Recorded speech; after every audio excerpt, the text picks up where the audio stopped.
What's up, folks? If you're a predator hunter, this will be a fun one for you. If you don't follow Call in the Country, this is they've got a great YouTube channel, very entertaining and a lot of fun. And so I encourage you to go and follow them. But they're a company I followed for a long time. I've always been a predator hunter thanks to my dad. He got me into predator hunting when I was a kid and have absolutely loved it.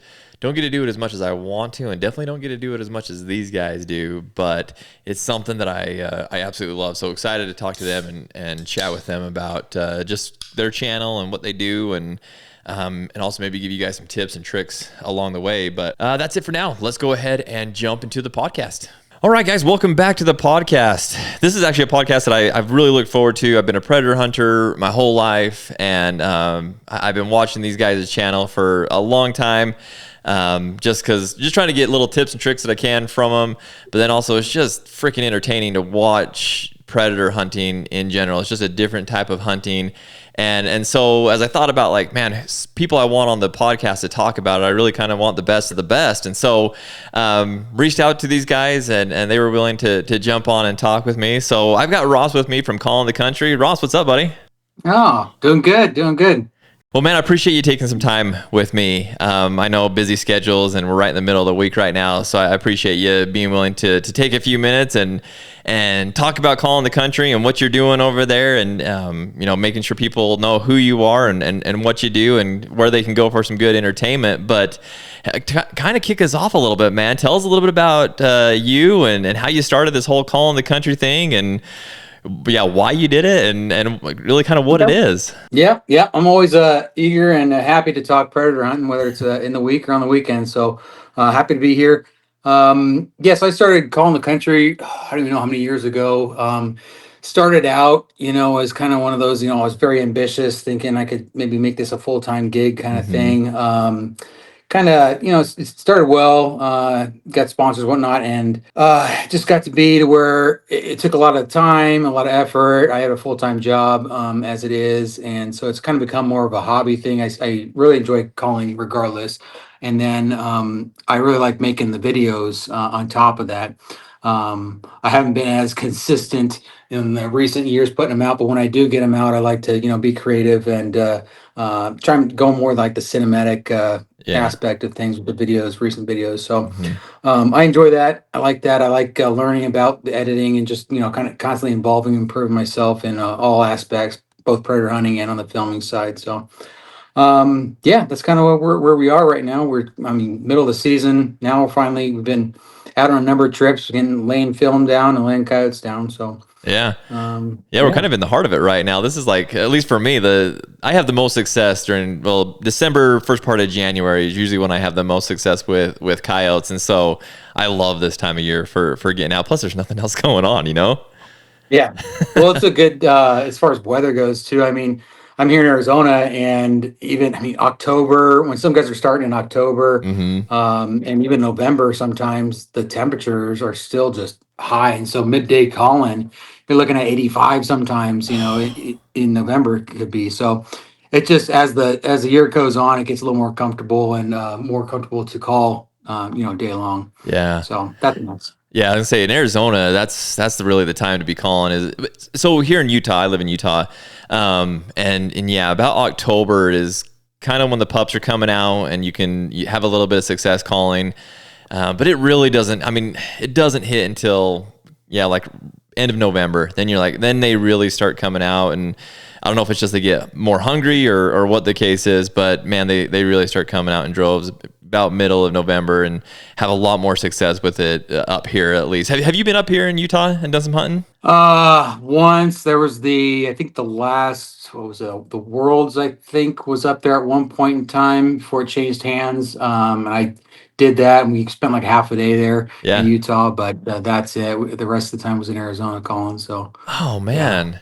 That's crazy because I mean you got a lot of videos out there. I would have thought some of it actually looked like you were in Utah. So I was like, man, he's got to be coming up here into No, Utah. it's just about there's some videos in there that are just about Utah. It's way northern Arizona for sure. Yeah. But yeah, no. I've actually some of those areas might be Oregon. My father-in-law's ranch in Oh. Oregon, and it's a lot of sage, high Hmm. desert type stuff up that way. So That's might be some probably of that too. that's probably what it is. We're gonna have to get you out here, man. You might have to make a trip up here and spend a couple days with Yeah, me, and we'll go knock yeah, down some dogs. yeah, for sure. They're everywhere up here. I got a really good buddy. Well, you might know him. You know the channel Hidden Instinct. Yeah, So Garrett yep. Carr and I grew up in the same town. He's a little bit older than I am, but knew each other our whole lives. And he's a diehard predator Oh hunting. yeah. I don't. Does he even still have his channel? I don't even know if he still has his channel or not. Yeah, it looks. I don't. I've seen him kind of post at least online here and there. I don't know. I'm trying to remember last time I saw a video come out. So I think Yeah. he's kind of turned it down, kind of refocused. But yeah, I'm not Yeah, sure. that happens. It happens. But anyways, Yeah. he does a lot of hunting up here, and man, he really knocks him down. I'm nowhere near as successful as he is at it. But I wanted to ask you, like, so you said you're more into like the cinematography, and I will say your videos, and maybe that's kind of what attracts more people to your videos, is because it is like that cinematography look to it. There's some of the Predator videos where it's just like kill shot after kill shot after kill shot, and Yeah. which is fine, but they're like, I think the thing I like about yours is there's just more to it. We were talking before I hit record about, like, you had your son there, and that was hilarious, by the way, when he freaking bared his crack and started peeing right there. But you bring a It's lot always of the interesting when he story. comes along. Dude, I've got 4 kids. I'm with you, man. I got the same videos, but I wanted Mhm. to ask you, like, we'll talk more about predator hunting. So for you guys listening, we'll get into that. But the videographer in me really is curious. Like, what kind of equipment are you using, man? You got to be using some really nice equipment. It's not as nice. I mean, I use nice. I don't know. So it's a Sony. So I use a Sony A6400, which isn't even a Oh, full frame yeah.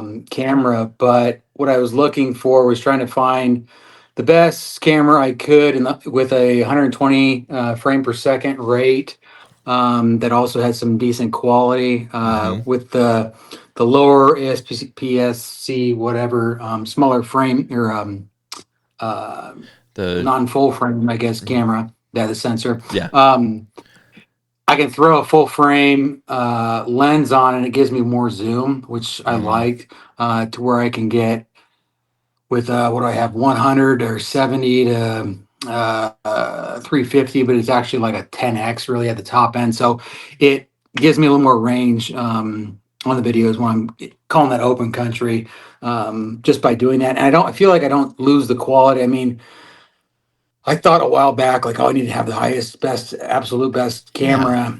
And I looked at all my stats on YouTube, and it was like most of the people are watching on their phone. It's like they're not seeing that, that quality, that level of quality, Right. regardless. So I can get away with a 1080 camera, and not have any problem with it. So, I mean, I can do 4K with it, but I just do 1080 with a 120 frame rate, because I found that I always record in 120.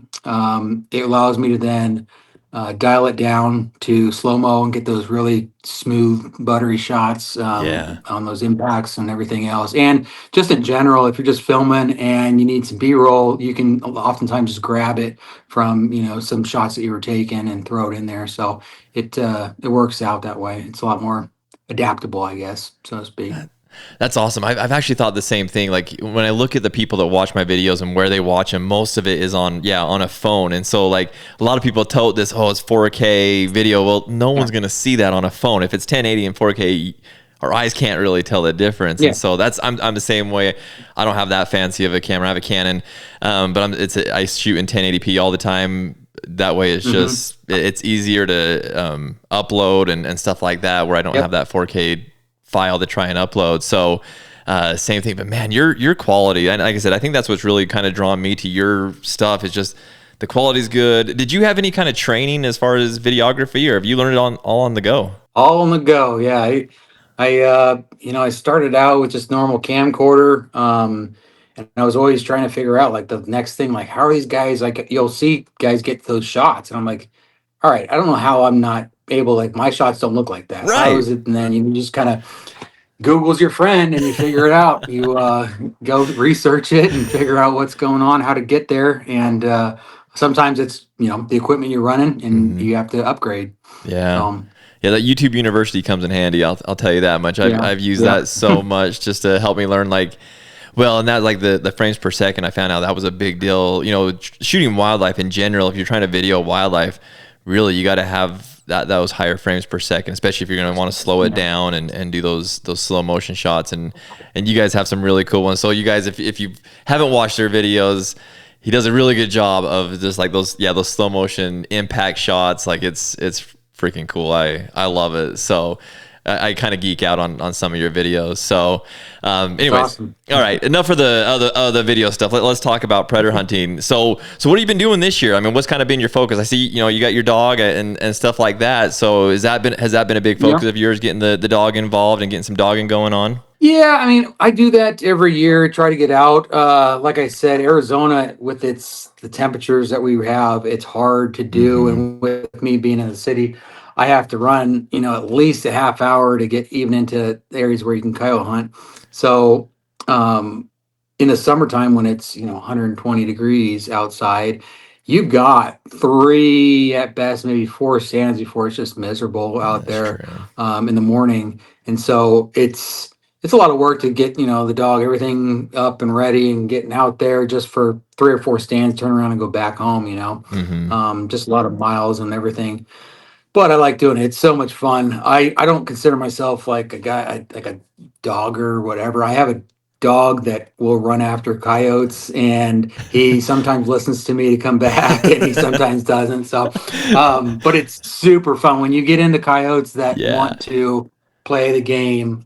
It's so much fun sitting there watching them work, and it's just like you just let them go. So, What kind of dog is I he? do enjoy doing that.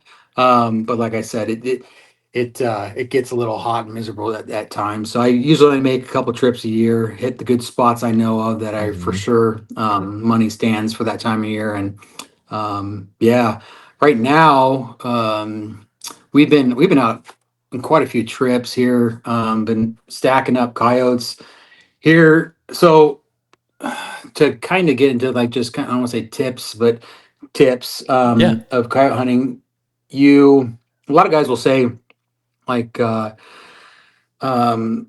we went out coyote hunting and it was real good in the morning and then they just shut off and then they were and then it turned back on around 4 o'clock. Well, Mm-hmm. more than often that's just because they just got out of the coyotes. They're probably calling the same type of country that they were calling in the morning. Didn't change things up for the afternoon when they kind of bed down and get into tighter cover stuff. So knowing that, I've always known that, but I've kind of been trying to concentrate on, like I said, the filming.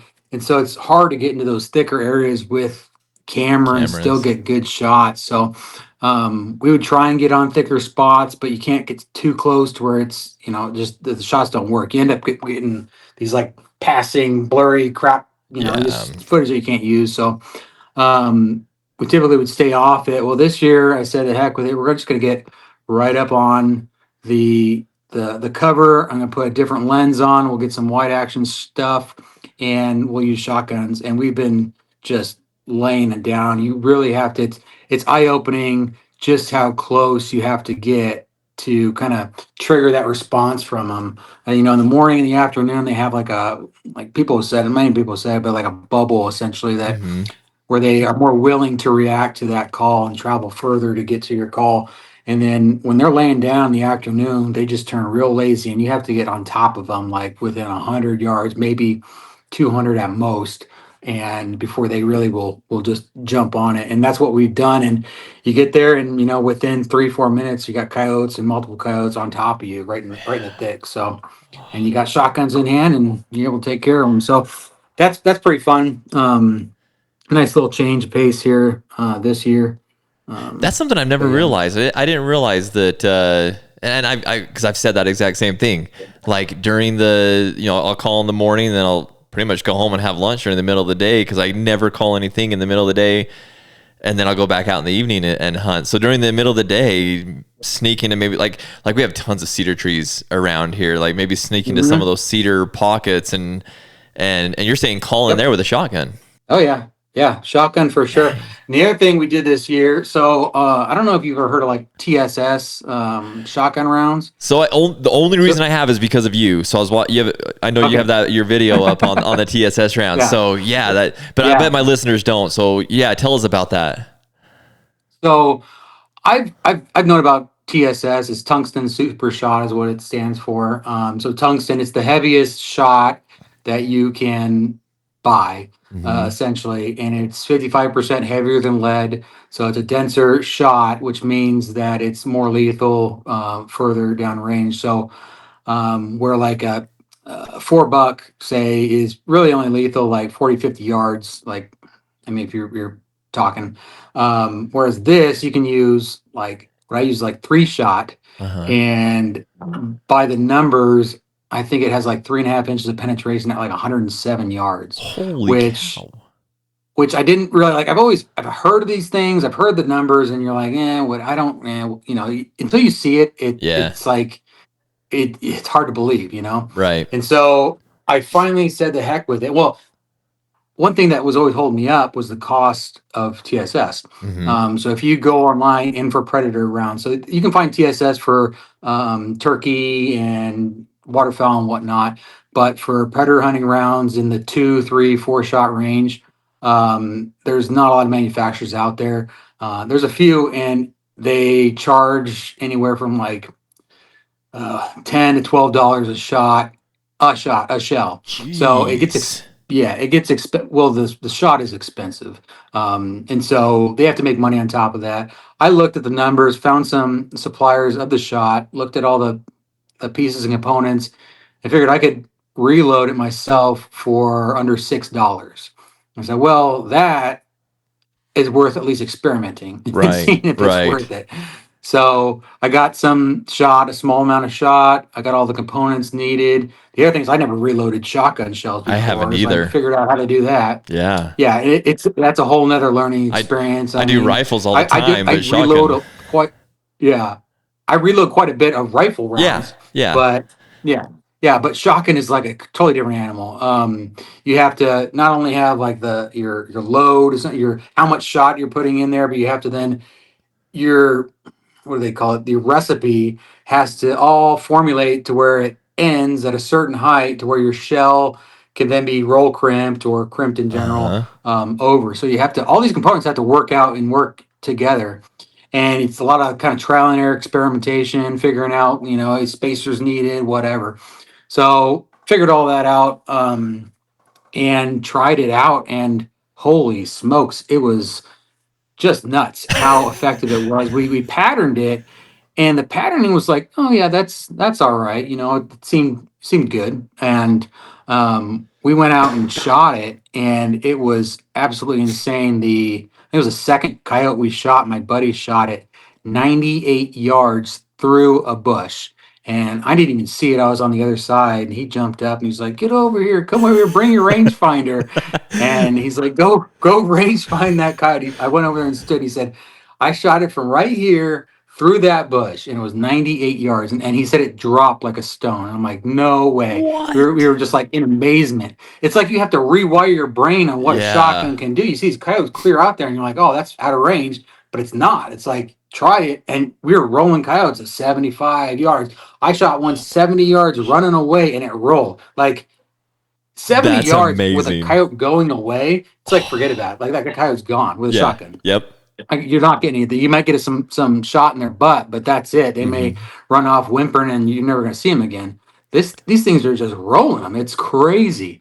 And like I said, you have to Wow. rewire your brain on how far you can actually shoot with that shotgun, and it's actually been difficult. I've passed on shots that I then rethink and go, shoot, that was within range. What the heck was I thinking? So I'll say it's a game changer for sure. the normal thought process is like 20, I mean, 20, 30 yards. If they're past that, Yeah. I'm not shooting. Normally when I go into a stand, I've got my shotgun and my 22 250. Yep. And yeah, if they're coming in, I'm like, all right, they're going to come into that 20, 30 yard range. I'm going to be able to smoke them with it. Hopefully they come closer than that, because I'm still a little nervous even at that distance. Yeah. But yeah, once they get past that, then I'm hurrying, I'm fumbling, it's a Yeah. cluster, grabbing my rifle, trying to shoot them as they're running away. So no way, 98 yards and Yeah. just smoked him. Yeah.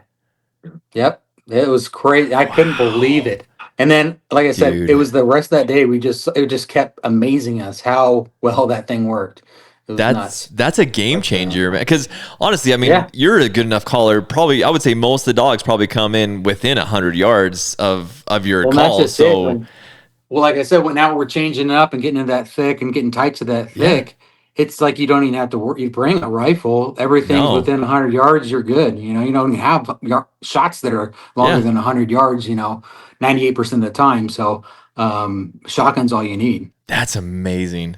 That I Yeah. like I said, I had not heard much about it, and honestly, I haven't really gotten into shotguns a lot. I've done a little bit of waterfowl hunting, and then yeah, the only other shotgun I use is coyotes, and that I'll just go buy something from the sportsman's Right. and use that. And I mean, I've killed a lot of dogs with a shotgun, but yeah, they're all really close. And then I was Right. just watching some of your videos, and usually when you post it, it alerts me, and so I'll watch most all your videos that come on. But I hadn't watched that TSS one until today, and so I was like, I got to see what he's talking about here. And so I watched, and I was like, man, that's pretty freaking sweet. I didn't realize it was that expensive per shot. I Yeah. mean, even six Yeah. bucks is quite a bit for a shot. Yeah. Well, even at six, that's what was kind of the idea was, okay, if it's $6 around, how much better is this? And it is substantially better to where me and my buddy who I call with a lot, Charlie, Oh yeah, we both, invested into it, and now it's pretty much exclusively just TSS with any shotguns that we're running. So that's it's worth awesome.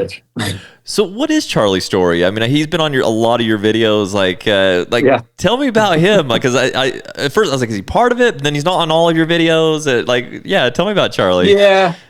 Yeah, I mean, so Calling Country is pretty much a one man show. Kind of started with me and another one of my buddies, and then he kind of just fell off as far as being wanting to participate within it. So it's all me, and then I just it's buddies that I go out calling with. Charlie and I are probably the most enthusiastic and Mm-hmm. diehard coyote hunters of my little friend group.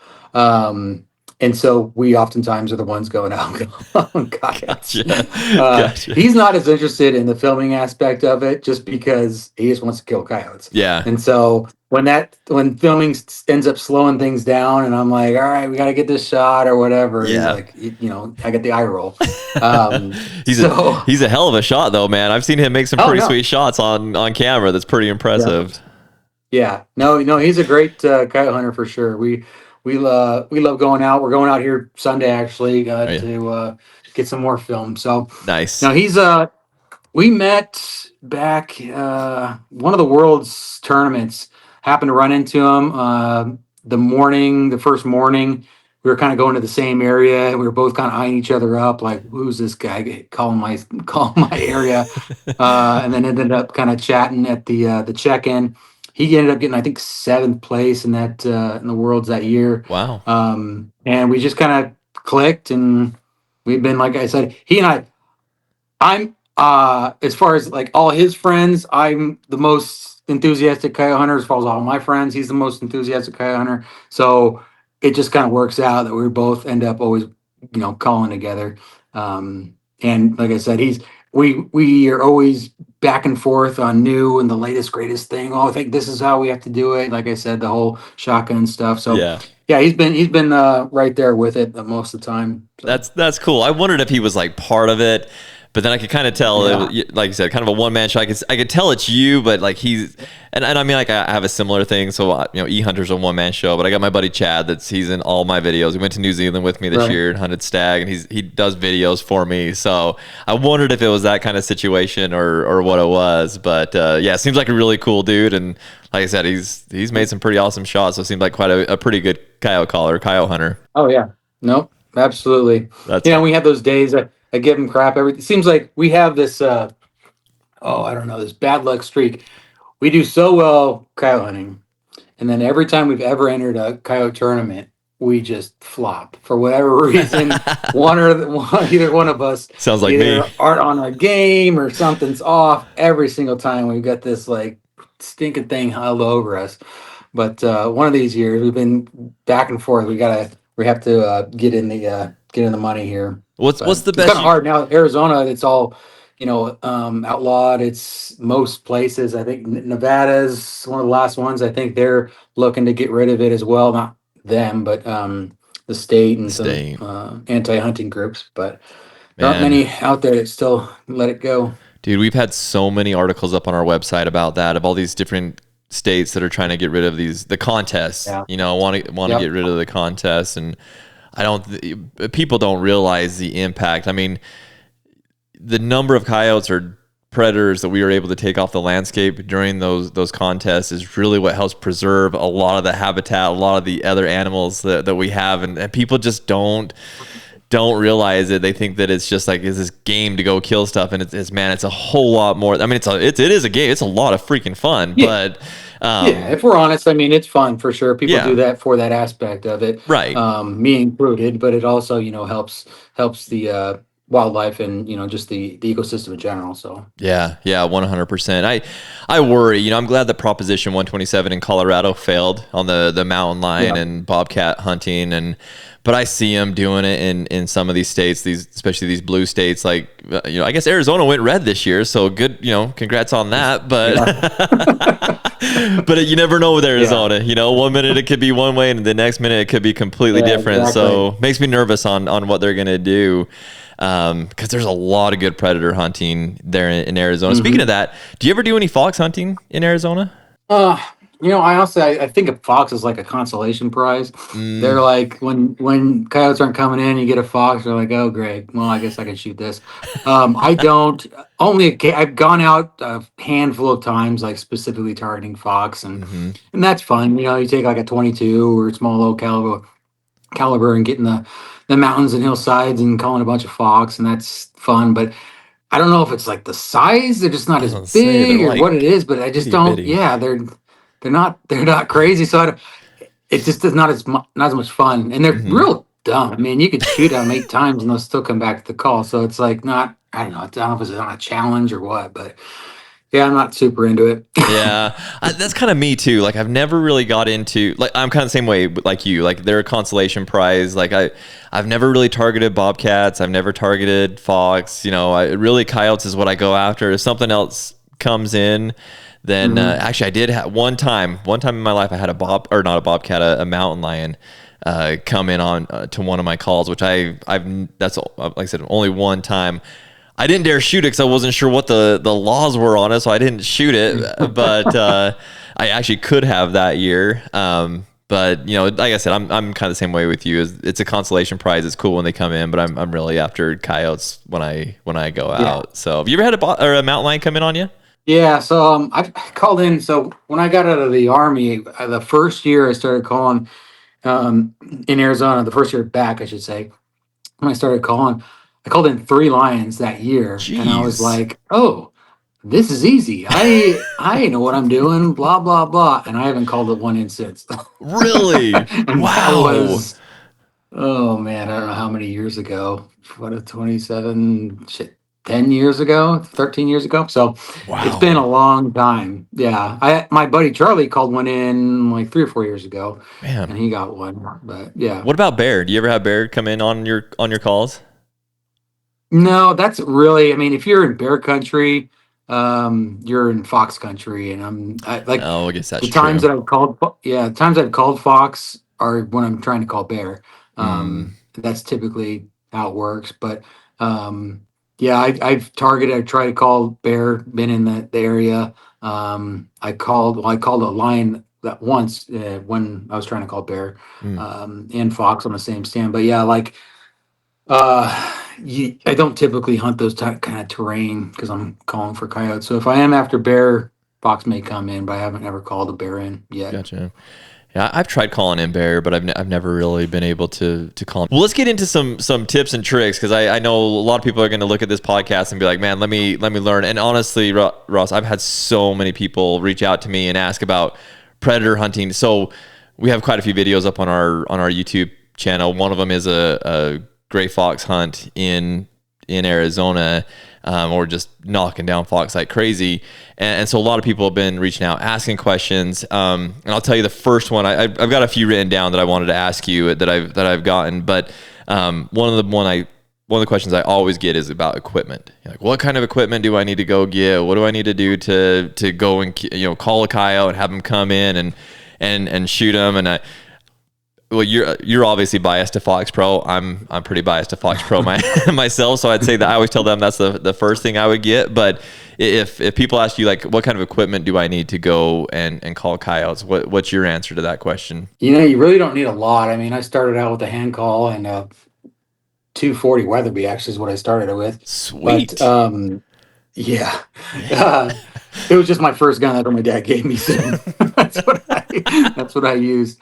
Um, but you don't really need a lot. I mean, I would say if you're even low budget and very minimal, you need some sort of call. That could be a hand call or that could Hmm. be an e-call. And you need a rifle and some sort of shooting sticks or way to steady that rifle. Everything else outside of that is just kind of gravy or things that either help you a little bit more or help you a little bit more as far as comfort goes. Hmm. There's not a whole lot more, outside of that that's going to help you other than just know-how and knowledge of how to call a coyote. Yeah. So you can be, as long as you're in and on coyotes, you can use the worst coyote call out there, and more than likely they're going to come in. Um, that's in some parts of the season. Right. Sometimes, coyotes have been called to with every other call out there, and it takes a little bit extra. But for the most part, that's what you need. You don't need a whole lot, but you definitely need some shooting sticks. I've been with people who don't think you need them, and Yeah. you absolutely do. Yeah. That's a key piece for me as well. So let me ask you. You talked about hand calls. What kind of hand calls do you recommend for kind of new coyote collaring or coyote callers? I would learn if you're new to coyote hunting. I would just pick up a closed reed. Most of them are all the same. They've got a pretty similar or the very same reed within them. So you could just get I could just get like a coarse closed reed call. Hmm. But I would learn how to operate an open reed call because an open reed you can do all kinds of things with. You can do pup distress. You can Hmm. do small little whiny rabbits. You could do bird chirpy sounds. You could do real coarse rabbits. You can do deer fawn distress. You can do howls with it. You can do pretty much every sound out there, Hmm. depending on your skill level, can be done. So that's one of the very first call I ever got was like a Cersei close read call. Yeah. And then the very next call was a critic call, the Oh green yeah. little, open Yeah. read critic call. Yep. And I learned with that doing chicken distress and all kinds of stuff. And in that, I think it's probably the best thing I did just for hand calling. I used a hand call for years before I had an electronic call. So um, that's what I would say is learn how to use an open read call, and it'll really help you. Especially, I mean, I have. I'm gonna put a video out here Saturday, and we walked in the stand and didn't have a. There was a miscommunication on Charlie and I's part. He was bringing the call. I thought I was bringing the call. Whatever. And we ended up walking out to the stand and no one had a call in their hand. So I had to whip out the hand call and ended up calling in a coyote with it. So That's awesome. it works in that regard too. I'll try to alternate sometimes. Like well, and I'd actually love to know your thoughts on this too. Like, I feel like coyotes get used to the sound of an electronic call, like lightning jack, from Fox Pro. Like that was a Hmm. sound that everybody used, and I feel like maybe they did, maybe they didn't. Maybe I'm giving coyotes more intelligence than they really have, but I feel like they got so used to that. And so then I'm like, I'm gonna try my hand call, and man, I had so much success with my hand calls. So maybe they were used to it, maybe they weren't. But man, I just every once in a while I'll use my hand call just to honestly just to kind of change things up and make sure I still have that skill too. Like don't get stuck on the Yeah. electronic call. But do you feel like coyotes do that? Do you feel like they learn some of the electronic calls and kind of get it down? I think there might be something to that, something to them learning the call, learning that sound. I think more so it's probably like the area.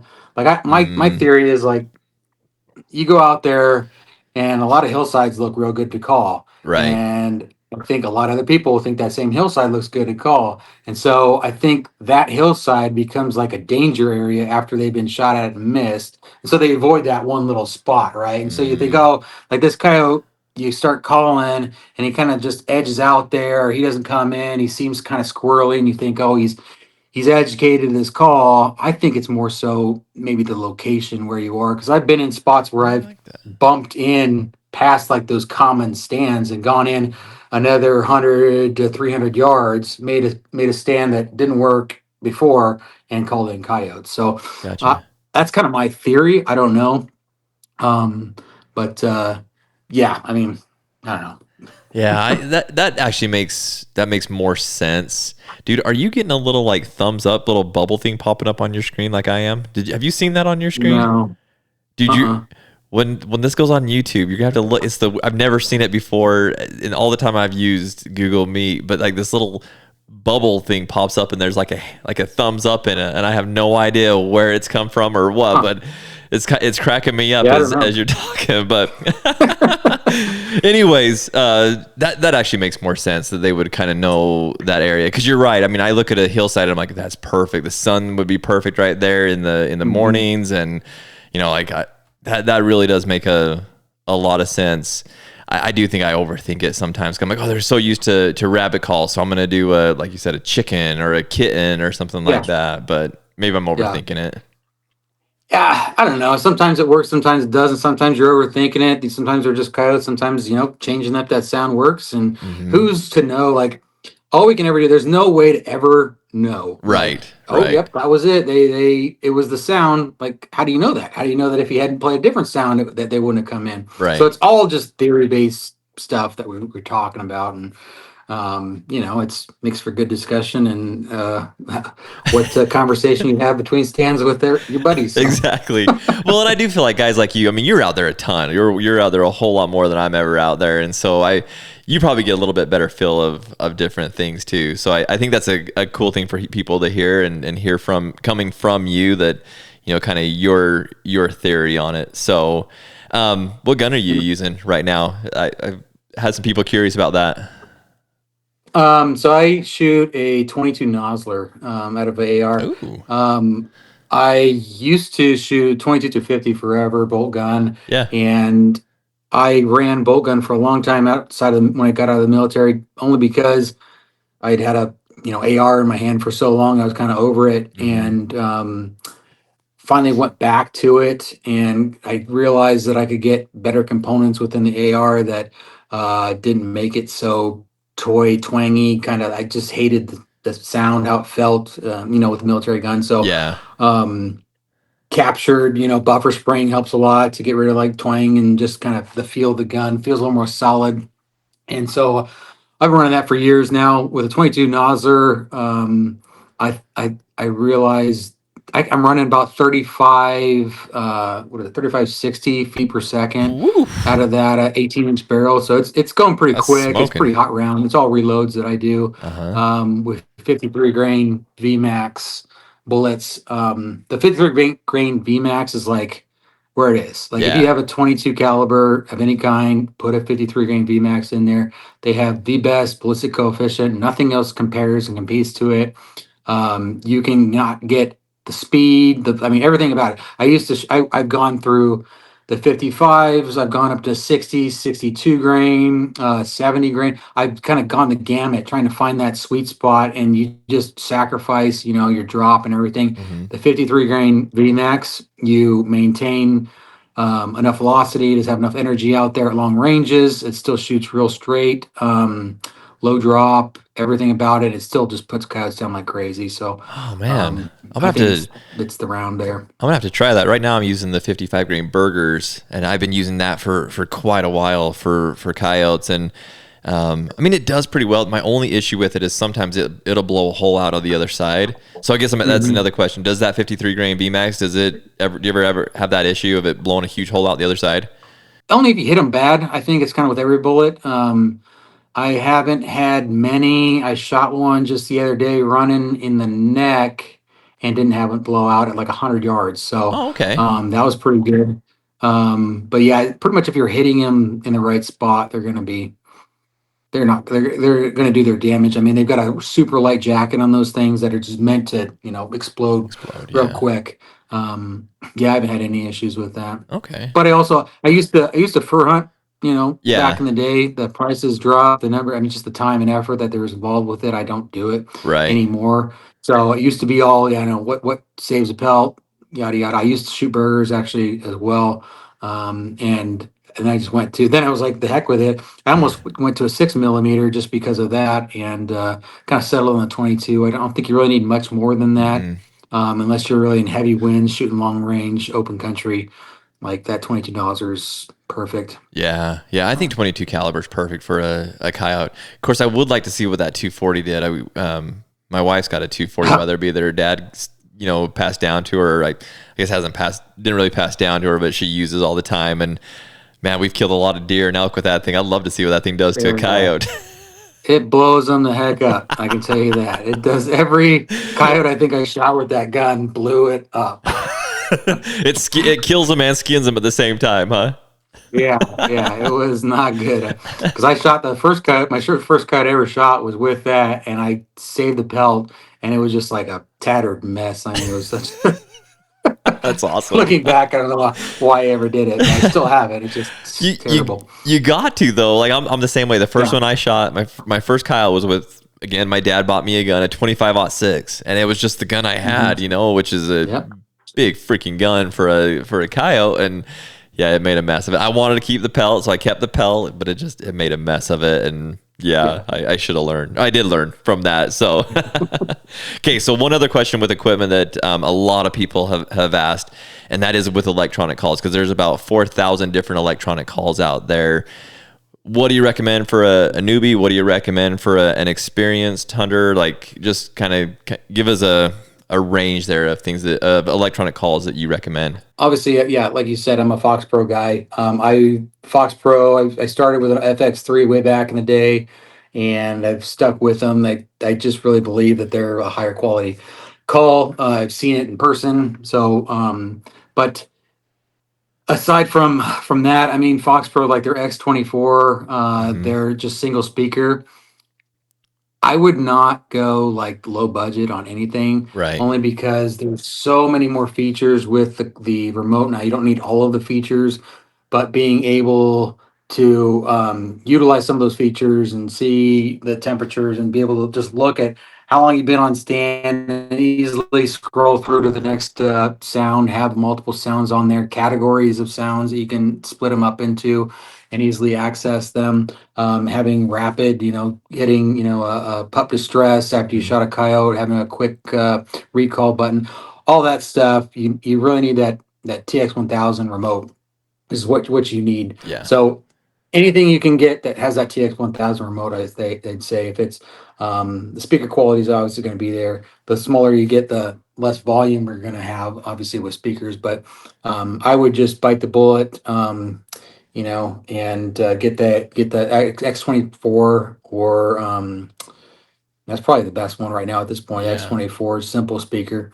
Um, but yeah, you don't need a lot. I mean, all the speakers out there, like Charlie, he has a Lucky Duck Uh huh. call, and he is just like for whatever reason thinks that thing's the best ever, but also admits that the call itself is complete garbage, Yeah. and it's broken. It's broken on him so many times. He's gone out, we've gone out, and he's had it, and it breaks. And I'm like, yeah, no kidding, guy. And he just he for whatever reason is has seen it being been effective with the coyote vocals and stuff like Hmm. that, which it was. There was a time and place where Lucky Duck kind of had the one up, I would say, on Fox Pro with sounds with coyote vocals. Yeah. Since Fox Pros teamed up with MFK, Hmm. that's completely changed. MFK has as good or better sounds as Lucky Duck, in my opinion. Yep. And running them, it's just a game changer. Being able to have those sounds and that access to that library. And so now, and so then when you're now on an equal playing field with the sounds and that library, Hmm. now you go down to sound quality and the longevity and how robust the call is. And that call of his is the plastic on it is broken, the stand's broken off and snapped off. I mean, it's not worked on him. It completely like there's been soldering connections that are broken. I mean, everything about that call is Hmm. just low quality. And so I don't know what they're doing, but and you see it across the board. You see guys, on the internet saying the Oh same yeah, thing. yeah. So it's just, I don't know. That's just my opinion. I'm Like with. I said, I'm biased, but No, but I'm with you because I mean I'm not biased. Like I just bought what I bought. In fact, I still have. I wish I had it here. I'd show it to you. But I still have my original Fox Pro. It was like, man, what was it called? Like the Fire something or cheap. Firestorm, maybe. It was a cheaper one. I can't remember, but anyways, it still works perfectly. The plastic Hmm. hasn't broke down on it. Nothing. The speaker works great on it. Like the product quality is so much better. And the same way, like my buddies that have the Lucky Duck, and I don't have anything against Lucky Duck. I mean, I'm not sponsored by Yeah, Fox Pro or anything like that, but yeah, the ones that have it and use it a lot, man, they do. They seem to break down pretty quick, and they're buying calls pretty frequently. You're right. They did have really good sounds there for a while that I was a little bit jealous of, but yeah, now I think Fox Pro is, like you said, on a level playing field, and it's pretty similar now. yep, So okay, so anything with the TX1000 remote, yeah, that's really where people need to go. yep. Cool. All right, now, and I'll try to hurry these up because I don't want to take your entire day. But You're good. a lot of people ask questions about like setting up a stand, and there's I talked to people about this. We talked about YouTube University earlier, where there's a lot of just Joe Blows out there just talking about predator calling and where to set up and whatnot. And it's kind of hard to know who to believe and whatnot, but would love to hear from a professional like you that does this all the time. Like when you're going to a stand, what are you looking for in a stand? Like are you looking for the sunlight in a different direction? Are you looking for hillsides in a certain direction? Like what do you look for when you're going to go find a stand? Yeah. So number one, on a physical actual stand location, is the wind. What is the wind doing? You have to make sure that, and sometimes it's squirrely, and you have to try and kind of play and cross your fingers and hope that it doesn't change on you. But first and foremost is wind direction. And a lot of guys that are just getting into it think, okay, first thing I need to do is have the wind in my face. That's not really what you want to do. That only is applicable if you are calling to a certain area that you know for sure is where the coyotes are going to be coming from. It's some, Hmm. you're in a wide open nothing field and you're calling to this one little thicket out there or whatever, and you know the coyotes are going to come from there. Yeah. So you can then have the wind in your face. You're not worried about whatever else. Ideally, though, you want to crosswind because more oftentimes than not, coyotes are going to go downwind. Right. So you need to have that visibility to the downwind side. So if you were to call in an area where the wind's in your face, there's a high likelihood that you may call in a coyote and maybe he's coming in from your 3 o'clock or 9 o'clock and then just goes behind you and you never see him again. Right. So, or never see him. So yeah, crosswind is number one. You definitely want to have a crosswind so you can see those coyotes coming in. When they do come in, if they come in from behind you, they're still going to maybe get in front of you to get that crosswind area. You might have a chance at them. Um, then I like to put the call slightly upwind, and it kind of depends on stand. But generally, for the most part, slightly upwind. But I always keep it to where if I put it slightly upwind, I point myself in the direction of that call. Being slightly upwind, I'm a right-handed shooter. Hmm. So it's a lot easier to swing to your left, as you know. So if I have a crosswind that's going from my right to the left, I put the call up on the right.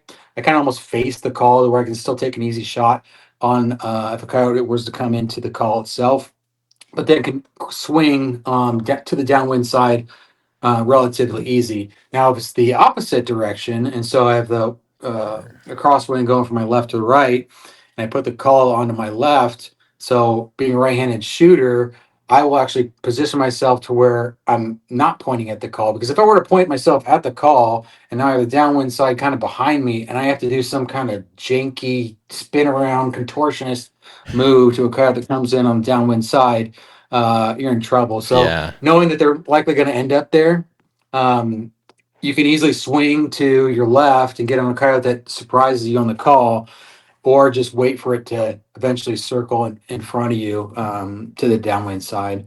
Those are pretty much the biggest points. Outside of that, make sure you're in the shade. That's not always going to have be possible, or sun at your back. I mean, ideally you want to crosswind, sun at your back. I mean, super nice, crisp, cold early morning, but that doesn't always happen. More than Right. likely not. So put yourself in the shadows if you can, but at the same time, try and make sure you have something breaking up your silhouette. So often I've been in the shadow thinking I'm hidden, but from their perspective, you're just like a giant person silhouette sitting there on a stool or something. So Right. um, if you can put something to break up that background, your outline, do it. Make sure you can.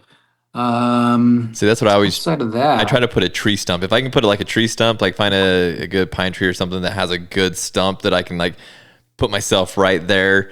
But again, if they come in from the mhm, side, they still may be able to see my silhouette sitting there. I mean, it's yeah. tough to find the perfect condition there that they're not going to see. But yeah, do the best you can on Yeah. that. Yeah, do the best you can. And I mean, and even an open cover, like I've called a lot of just wide open, nothing cover where there's coyotes. And if you can just lay there, when that's where the e-call comes into play, I'd put that thing clear out as almost as Mm-hmm. far as you can away from you, maybe even 100 yards to get that away from you. And just that 100-yard distance. And if you're laying there Yeah. not moving, they're keyed in on that sound so much that they'll come right into it. Yeah. And all you have to do is just sit up. Sometimes sitting up gives you that stop to where you can get a nice shot on them. Sometimes you just give them a little whoop or whatever, but Mm-hmm. that usually works as well You, in that open country. you have a video where it's been a while since you posted the video, but like it's completely open. I think you're sitting like next to just the littlest bush that was out there, but it was like the only bush that was out there, and you called in a coyote and killed it. I can't like I said, it's been a long time ago, but that would be a stand. I'm like, there's no way I'm gonna call anything in, but Yeah. you just never know wherever you're at if they're gonna come in or not. Yeah, no, that's absolutely true. The first time I called in a spot that I've now repeatedly gone back year after year, my dad had an elk tag in the unit, and we went, and he'd seen a lot of coyotes, and so we went back up there, and it was super wide open, and I'm like, "There's no way!" Like, it just didn't seem like coyotes were there. There were some Mm-hmm. cuts and little things, and I'm like, it just wasn't the country I was used to. And we turned the call on, and next thing we got a double coming in on us. We got very next stand, we had another coyote. It was just like coyote after coyote after coyote. I was like, well, that completely rewired my brain as to Yeah. what I need to be looking for, and it was just wide open nothingness. And Yeah. so we are just sitting in the open, and they were coming right into the call. So That's amazing. it's kind of anywhere. That's amazing. So kind of going along with stands is also time of year. So you kind of started out talking about this, and like, is there a specific time of year that's better to go out and hunt? Is there a time of year that you absolutely cannot go out and call coyotes? What kind of one of those best and worst times? Yeah, I mean, you can call coyotes any time of the year. To me, I think it's more so how comfortable you are doing it. Yeah. Like I said, the summertime, it's miserable, but it's fun. So you do it. Early season can be kind of hit or miss. Sometimes it's Mm-hmm. really bonkers and you're calling coyotes left and right. And sometimes they're just eating grasshoppers and have no interest whatsoever in coming to a call or whatever it may be. It's still too warm. I don't know. Um, but yeah, it's all just based on time of year, is what kind of sounds you're using. Summertime, I typically only use vocals, and when I'm using vocals being coyote vocalizations, Mm-hmm. I use aggressive sounds. That time of year, they're very territorial. They're responding in a territorial sense more than anything. And so I'm only using those aggressive fight sounds and challenge sounds, and trying to get a response out of them that way. Whereas then, as you get later on in the year, early season, now you got pup coyotes out there that have they call bust up. Tori Yeah. Cook kind of calls it a bust up, family bust up with the coyotes, and it's that family group that's now going out on its own, but it's not really going too far, and it's not comfortable. It hasn't really heard a lot of rabbit distress. It could be a lot of pretty scared or just rabbit distress. So you're using a lot of squeaky sounds. You're using a lot of socialized vocals for coyotes to get them kind of interested in all the stuff they have been hearing, Mm-hmm. for the past month or two of their lives. So, and then you kind of transition into that kind of early to mid season, like this last month or so that we've been in, to where you can just go out there, play rabbit, and wait for them to Yeah. come in, and that's pretty much all you got to do. And that's typically like this time of year, like November. You see a lot of guys posting pictures of, oh, and it's just so easy. And then January comes around, and it's like, oh, I can't find the coyotes, and it's just, well, every year there's a certain number of coyotes, and it just starts going down Right. from that point. So you just have less and less, and less area to be calling that hasn't been hit, and fresh years out there. So um, I like this time of year and kind of the mid-season, December, January, the Hmm. best, just because of comfort. Like I said, Yeah. it gets more comfortable, cooler. It's nicer to call, and they're still responsive, and you get them to come in if you're in the right spot and you're doing the right thing. I also really like late season. It's tougher. It can be tougher, but February, March, I've had Yeah. some of my best trips using breeding sounds and Hmm. vocalizations, and it's really cool watching them respond to that Hmm. too. It's just like a different aspect, which is kind of the cool part of coyote hunting in general. It's not like you every time you go out there and you're like, all right, rabbit, bird, whatever, pup distress. Nope. It's constantly changed throughout Hmm. the season, so you're constantly learning what they're how things have changed. Oh, yeah, now they're onto this or whatever. And it's just every year evolving and changing. So it's I'm with you. fun. I like that late season. And one of my favorite things about that late season, like February and March, is there's nobody out on the mountain or out, out Yeah. in the outside. Like there's no one's doing anything. There's no hunts going on. I guess there's some shed hunting, maybe early shed hunting going on, but Yeah. for the most part, nobody's out there in the flats or anything like that. So, and a lot of cowboys aren't moving their cows at that time. At least like around here, that's what I always run into is the cowboys will start moving their cows, and that just messes everything up Hmm. for coyotes. So they're not doing that yet. So I feel like I'm kind of alone out there, and I love it. And I've had a lot of success and I think it's because of that because there's just not a lot of people out there. So the dogs feel like they can run around a little bit. Yeah.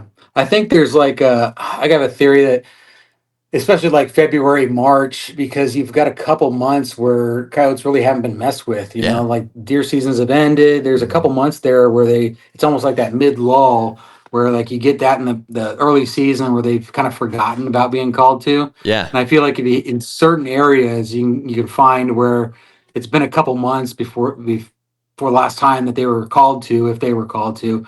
And so I think they're a little more receptive to Hmm. come to the call. Yeah. And Yeah. then when you 100%. throw breeding sounds onto that, it just makes them a little more comfortable, and there they come. And Yeah. there's a lot of time with the breeding, you get a lot of multiples too. I've had Hmm. my highest numbers, like quads and fives coming in to call, and just that I don't know, it's just so cool to Dude, see. it's And so. usually becomes just a complete shit show, if I could say Yeah, absolutely. that. Dude, I love it when they all start coming in. I've never had five come in. Four Yeah. is the most, but man, dude, I get so freaking excited. I pee down my leg when they start coming in like that. It's Yeah. like, oh man, let's see how many of these things I can get. Especially when you got a Yeah. shotgun and a rifle, because you're like, oh yeah, let them come in, get one at least with Mhm. the shotgun, and then yeah, then it just becomes a Yeah.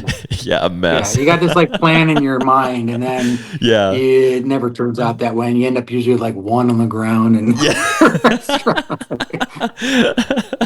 Oh, it's so fun though. Man, Ross, I appreciate you jumping on and talking to me. I could talk to you for hours about this stuff. It's so much fun getting out there and calling dogs and just I don't know, just every single stand's different. Every single experience is different. They're cool animals to learn and to follow and I think it's a good thing. I think it's a good thing to get out there and do some predator management as well. You're a big game hunter. I'm a big game hunter, and it's good to go out there and do some predator management as well. So, Yeah. man, so cool. Before I let you go, what's coming up in the future for Calling the Country? What kind of videos do we get to look forward to? Yeah, so like I said, Saturday we got a video dropping.